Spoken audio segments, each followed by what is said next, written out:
आणि या क्षणाची सगळ्यात महत्त्वाची आणि मोठी बातमी, कांदा निर्यात बंदीवर सर्वात महत्त्वाची बातमी येते।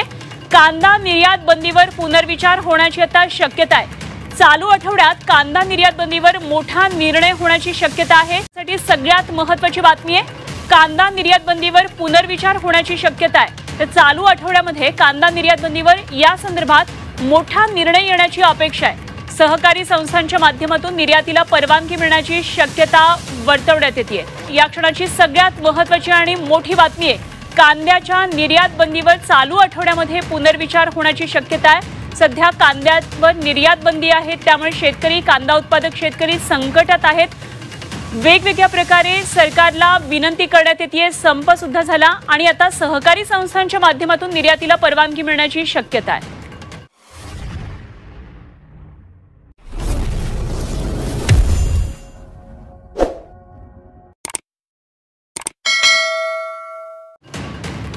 अमरीश पांडे सध्या आपल्या बरोबर आहेत, आणखी त्यांच्याकडून सविस्तर माहिती जाणून घेऊया। अमरीश, काय नेमका हा निर्णय होणार आहे? कांदा निर्यात बंदीवर पुनर्विचार होण्याची शक्यता है।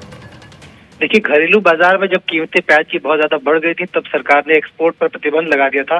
वजह ये थी कि सरकार चाहती थी कि घरेलू बाजार में कीमतें नियंत्रित रहें और सप्लाई जो है पर्याप्त मात्रा में बनी रहे।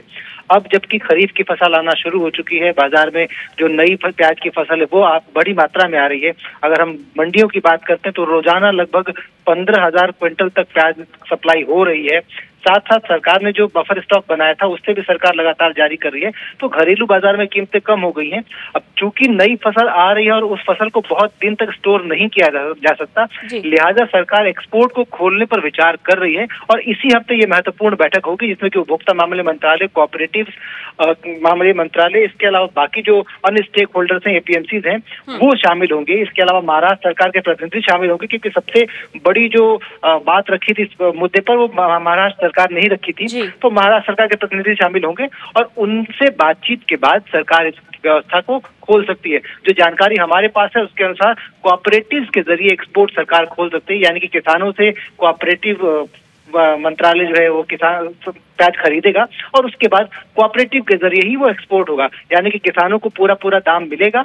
इसके साथ साथ प्याज खराब भी नहीं होगी और सरकार के पास बफर स्टॉक बना रहेगा, यानी कि विन विन सिचुएशन होगी, कंज्यूमर के लिए भी, गवर्नमेंट के लिए भी और किसानों के लिए भी। जी अमरीश, शुक्रिया ये सभी जानकारी के लिए। अमरीश पांडे हमसे प्रतिनिधी आपल्या बरोबर होते। तेव्हा कांदा निर्यातदारांसाठी अत्यंत महत्त्वाची बातमी आहे, सहकारी संस्थांच्या माध्यमातून निर्यातीला परवानगी मिळण्याची शक्यता आहे। अर्थात या संदर्भात एक महत्त्वाची बैठक होणार आहे।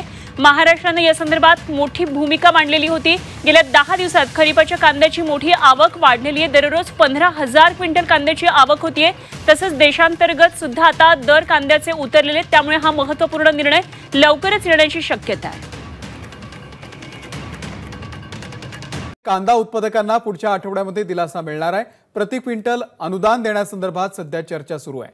येत्या बुधवारी सभागृहामध्ये या संदर्भातली घोषणा होण्याची शक्यता आहे। राजू सोनावणे या संदर्भातले अपडेट देतील। राजू, अमोल, पाहतो आपण कांद्याचे दर कोसळलेले आहे, त्यामुळे कांदा उत्पादक शेतकरी जो आहे तो हवालदिल झालेला आहे आणि यालाच मदत करण्यासाठी राज्य सरकारने जे आहे ती समिती सुद्धा गठीत केलेली आहे। त्यामुळे बुधवारी ज्यावेळेस सभागृह सुरू होईल त्या सभागृहामध्ये राज्य सरकार घोषणा करण्याची शक्यता आहे। जे काही कांद्याचे दर कोसळलेले आहे त्यांना हातभार लागावा म्हणून राज्य सरकार प्रति क्विंटल 200 रुपये द्यायचे की 500 रुपये द्यायचे यावरती चर्चा सुरू आहे। त्यामुळे याची अधिकृत घोषणा जी आहे ती बुधवारी होण्याची दाट शक्यता आहे आणि समितीचा अहवाल सुद्धा पुढच्या आठवड्यामध्ये येणार आहे की नेमक्या काय उपाययोजना केल्या पाहिजे यावर सुद्धा समिती आपलं मत व्यक्त करणार आहे। त्यामुळे कांदा उत्पादक शेतकऱ्यांना दिलासा देण्यासाठी बुधवारी सभागृहामध्ये घोषणा होण्याची शक्यता आहे। मात्र 200 रुपये किंवा 500 रुपये जर मदत मिळाली तर ही शेतकऱ्यांना पुरेशी आहे का हे पाहणं सुद्धा महत्त्वाचं राहणार आहे। त्यावरून विरोधक सुद्धा जे आहे ते टीका करण्याची शक्यता आहे। त्यामुळे बुधवारी कदाचित नेमकं काय होतं ते आपल्याला पाहावं लागेल। राजू,